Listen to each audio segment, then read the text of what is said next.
The Harrington family had been looking forward to their vacation for months. It was supposed to be a week of relaxation, a break from the monotony of daily life. Michael and Claire, the parents, had planned the trip meticulously. Their teenage daughter Emily had complained about being cut off from her friends, while their youngest son Toby, a curious 7-year-old, was just excited about sleeping in a big hotel. They arrived at the Blackwood Inn just as the sun was setting. The sky was a soft orange melting into deep purple over the towering peaks of the mountains. The hotel stood alone, nestled among ancient pines, its dark wooden exterior giving off a strangely ominous presence. "This place looks old," Emily muttered as she stepped out of the car. "It's historic," Claire corrected, adjusting her sunglasses. Built in the early 1900s, people used to come here for luxurious retreats. Michael grabbed the bags and led his family inside. The lobby smelled of aged wood and something faintly metallic. A chandelier hung overhead, its crystals dulled with dust. Behind the counter stood an old man, tall and thin, his face sharp like a hawk's. "Welcome to the Blackwood Inn," he said, his voice dry as rusted hinges. "You must be the Harringtons." Michael frowned. "How did you know?" The old man smiled without warmth. "You're our only guests tonight." Their suite was spacious, yet something about it felt off. The wallpaper was faded, curling at the edges. The bedpost looked gnawed upon. Toby found an old rocking chair in the corner and sat in it, giggling as it creaked under his weight. "Toby, don't," Claire scolded. "That thing looks like it'll break." Emily, scrolling through her phone, sighed. "No signal." "Great." Michael went to the window and pulled back the heavy curtains. The forest stretched out beyond, dark and endless. As he turned away, he swore he saw something move in the tree line. That night they all settled into their respective beds, but sleep did not come easily.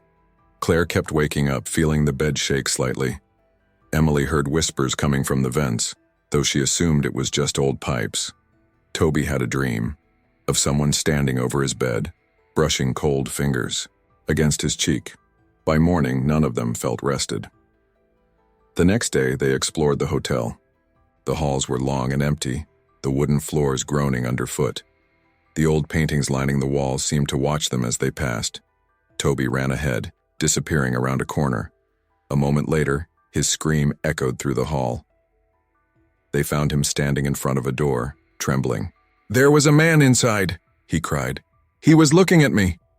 Michael tried the handle. It was locked. "Honey, there's no one here," Claire assured him, though her voice wavered. "It's just an old place playing tricks on your eyes." But Toby refused to go near that part of the hall again. That evening, as they sat in the dimly lit dining room, the lights flickered. The fire in the grand hearth sputtered, sending odd shadows across the walls. A door slammed somewhere in the distance. Then, the real horror began. That night, a storm rolled in. The wind howled through the trees, rattling the windows. Rain lashed against the glass, a steady, insistent tapping that sounded almost deliberate. Emily was the first to hear it, the faint sound of scratching at her door. She sat up, heart pounding. The room was bathed in shadows, the antique furniture looming like hunched figures. "Mom?" she whispered. No answer. The scratching grew more frantic. Then came a whisper, her name barely audible over the storm. Slowly she crept to the door, pressing her ear against the wood. A cold breath of air seeped through the gap beneath it, sending a shiver down her spine. And then, silence. She exhaled, shaking her head. Just the wind, just this creepy old place messing with her. She turned to go back to bed. The door burst open. A shadow lunged at her, knocking her to the ground. She tried to scream, but a cold, skeletal hand clamped over her mouth. The last thing she saw before darkness swallowed her was a face, not quite human. Its eyes black pits, its mouth too wide, stretched into an unnatural grin. When morning came, Michael found Emily's bed empty. The sheets were neatly tucked in as if she had never been there at all, But on the floor near the doorway was a single handprint, long, bony fingers pressed into the wood, as if burned there. Panic set in immediately. They searched every inch of the hotel, their shouts echoing down the empty corridors. Michael banged on the locked doors, desperate for someone, anyone, to help them. Toby clung to Claire, his small body trembling. "The man took her," he whimpered. "The man in the room." Michael turned on the old man at the front desk. "Where is she? Where's my daughter?" The old man only stared, his expression blank. "The hotel keeps who it wants." Claire slapped him across the face, but the man didn't even flinch. Then they heard it. A giggle. High-pitched, girlish. It came from upstairs. "Emily?" Without hesitation, they ran toward the sound. Up the grand staircase, down a dimly lit hallway. The giggling grew louder, echoing from behind a heavy wooden door at the end of the corridor. Michael threw it open. The room was empty, except for Emily's phone lying on the floor, its screen shattered. The giggling stopped. Then the lights went out. Darkness swallowed the corridor. Claire gasped, clutching Toby close as Michael fumbled for his phone's flashlight. The beam flickered to life, barely cutting through the oppressive blackness. A whisper slithered through the air. One by one. Michael turned sharply, the light trembling in his grip. "Emily?" His voice was barely a breath. No answer. Then, footsteps. Slow, deliberate, coming from the end of the hallway. A shape formed in the dim glow, something tall and twisted. Its arms were too long, its head tilted at an unnatural angle. Claire screamed. Michael grabbed her hand, yanking her and Toby down the stairs. The old wood groaned beneath their weight, but they didn't stop running until they reached the lobby. The old man still stood behind the desk, untouched by the chaos. "You can still leave," he murmured. His expression was unreadable. "But only if you're the last one out." Michael's mind raced. What does that mean? The man simply smiled, but his teeth, too many, too sharp, were all wrong. Then, Toby cried, "Out!" Claire turned just in time to see something pale and clawed dragging her son into the dark. Her scream shattered the silence. The power flickered back on. Michael's heart pounded as he swung the flashlight around the room. Empty. But the feeling of something unseen, something lurking just beyond their vision, was suffocating. Claire clutched Toby to her chest, whispering, "We have to leave now." Michael grabbed her arm. "And go where? The storm outside is brutal. The car's miles down that winding road and we don't even have a key to get out the front door." A giggle echoed from the hall again. Emily's voice. Michael ran after it, his breath ragged. He turned a corner, heart lurching in his chest, and there she was. Emily stood in the hallway barefoot, her nightgown soaked with something dark. She smiled at her father, but her eyes were wrong.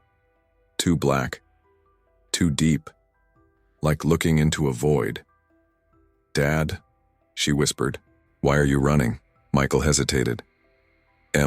Sweetheart?" Then she stepped into the light. Her skin was stretched too tightly over her face, lips curled back in a grin too wide for her mouth. Her fingernails were cracked, blackened. Michael stumbled back. "Oh, God." Claire appeared behind him and gasped. "Emily?" Toby screamed. Emily let out a breath that sounded like a rattling sigh. "Why do you look scared?" she asked. "I just want to come home." And then she ran at them. Michael shoved Claire and Toby back, slamming the door to their suite shut. He jammed a chair under the handle, his entire body trembling. A giggle, right outside. A slow, wet scratching on the wood. "You can't keep me out," she sang. "You let me in once, Daddy." Then silence. The hours crawled by. The rain never stopped. Michael sat at the door, breathing heavily, his fingers locked around a fireplace poker he'd grabbed from the suite's small hearth. Claire, huddled with Toby in the corner. The boy hadn't spoken in hours. He just stared at the window, rocking slightly. At some point, exhaustion took them. Michael jolted awake to the sound of soft footsteps. He turned his head, just in time to see Toby standing by the door, unlocking it. No. Michael lunged forward, but it was too late. The door creaked open, and something yanked Toby into the darkness. His scream lasted only a second, then silence. Michael and Claire ran into the hall, but there was nothing, only the long, empty corridor stretching into blackness. Toby was gone. Claire collapsed onto the floor, sobbing. "I can't. Michael, I can't." Michael gritted his teeth, rage and grief warring inside him. He turned to the front desk, where the old man still stood, still watching. "You knew," Michael growled. The old man tilted his head. "I warned you." Michael grabbed him by the collar. "Where are my kids?" The old man only smiled. "This place has its rules. The hotel takes what it wants." Claire screamed, charging at the man, slamming her fists into him.